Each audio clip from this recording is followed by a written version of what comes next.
Əl-Qaşiyə, Bürüyən surəsi.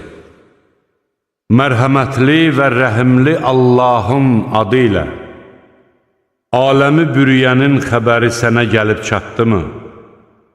O gün neçə-neçə üzlər zəlil olub yerə dikiləcək, üzülüb əldən düşəcək, çox qızmar oda girəcək, qaynar çeşmədən içirdiləcəkdir. Onlara daridən başqa bir yemək verilməyəcəkdir.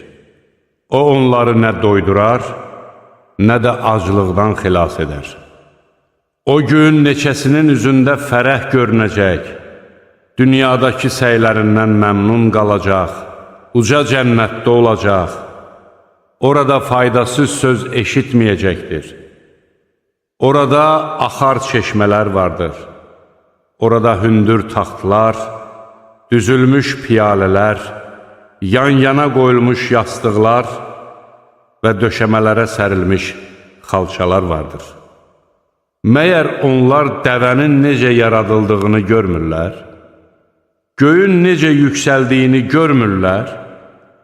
Dağların necə sancıldığını görmürlər? Yerin necə döşədildiyini görmürlər?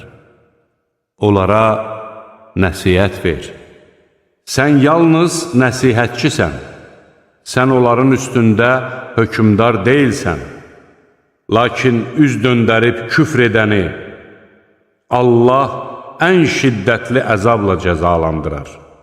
Şübhəsiz ki, onların dönüşü bizədir.